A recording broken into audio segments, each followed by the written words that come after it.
Plaintiff Elisa Briggs says when she started working at the defendant's hair salon, she believed the defendant was snobby.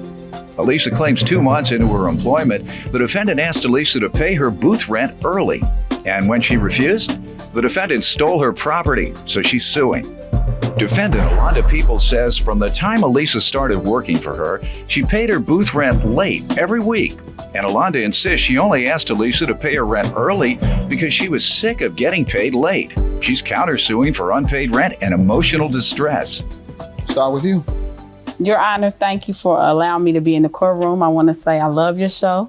I've been watching you for years. Thank you. I was in happy hour last night and the lady told me to tell you that she loves you. Good enough.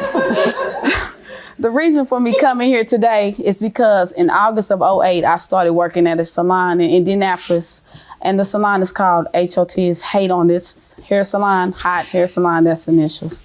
Miss Peoples may have been a snobby person to work for, kind of bougie acting. Did you take the job anyway? I took the job. What was the agreement? You rented a booth or you were an employee? I rented the booth. The agreement was that I started off weekly paying $50. That was August the 8th. Around September, October, the booth rent would be $75 a week. And then it would max out to $125 a week. Mm-hmm. I never signed an agreement with her. Mm-hmm. This was just a verbal agreement that we had. About the 25th, 24th of October, the Saturday, week ending, I owed $75 for booth rent. I went into the salon to pay her booth rent. When I walked into the salon, I noticed that my items were gone.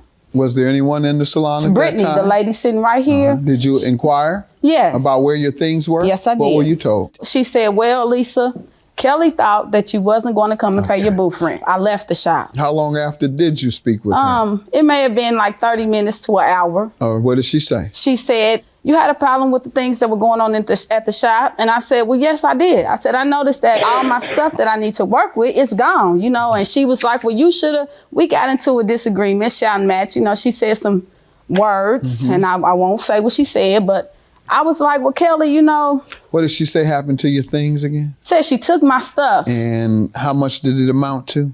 Your Honor, I valued it at about $850. What do you want to tell me, man? I met Lisa through my niece who referred her to work there. She had came to my salon probably a couple times before she started working there and sat there, talked to me, liked the salon, liked me, loved my attitude, laughed with me, told me that her boyfriend told her she needed to get back into a salon. She was working at home doing hair. From the very beginning, I had a problem with getting $50 a week. She did not have one client. She was doing family members. So what happened in October with her coming there? I had told Lisa, because I was tired of every week getting my booth rent late, left her a message saying, I'm going out of town. I will not be at work tomorrow. Leave your booth rent with Brittany, my coworker here, and I will be up there to pick it up because I will not be there to do work. I called up to the salon. Brittany said that she hadn't heard from Lisa. It's probably about 3 o'clock. I go up there to do my hair so I can go out of town. Sat there, waited, probably about 5:30. Only thing I took of Lisa's was her irons and her stove. Why? Anything of liquid. Why? I took it because she didn't pay her booth rent, and I knew it was wrong. I knew it. I did it out of the heat of anger. You think it amounts to $850? Exactly. No, I have proof that it's not. Let me see what you have. What's the defamation and lost wages for? One more. The defamation and lost wages, Your Honor. My friend Vaisha Brayton, she wrote a statement for me. She's not here with me. Kelly had told someone that Vaisha knew, and I know this is probably hearsay. I'm going to bite my tongue and say this, but she told someone I didn't have a license to practice in Indiana. I would like to interrupt her there because that's not. Did you say that? I did not say that. Do you have any evidence? I have a statement. All right. Do you know this person? I never heard of the person, but I was the one who was telling everyone she did have a license. You're not going to work in my salon if you don't have a license. That sounds reasonable that she wouldn't work. Okay. And I can look your online and check counterclaim that. for rent and emotional distress. I called her, asked her, come get your stuff, keep the money. I know you don't have it. You didn't have any clients. I know you know a mother of 5. You don't have the money to pay me. Just bring me my key and get your stuff. How much are you asking for in rent, ma'am?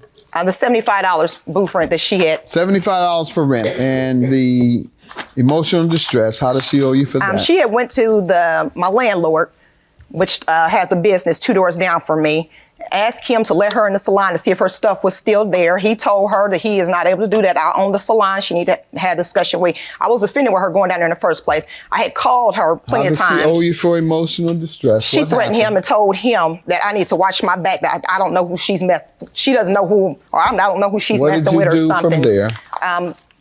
I had spoke with the barber next door and told Did you him call about the it. police? No, I did not call the police. So it couldn't have stressed you that much. You obviously didn't believe it. Okay, well, I had the barber next door just stay with me a couple of nights. Your defamation claim, ma'am, I'm not going to grant you that either. I don't believe that this woman would tell people you're not licensed because you would hurt her business.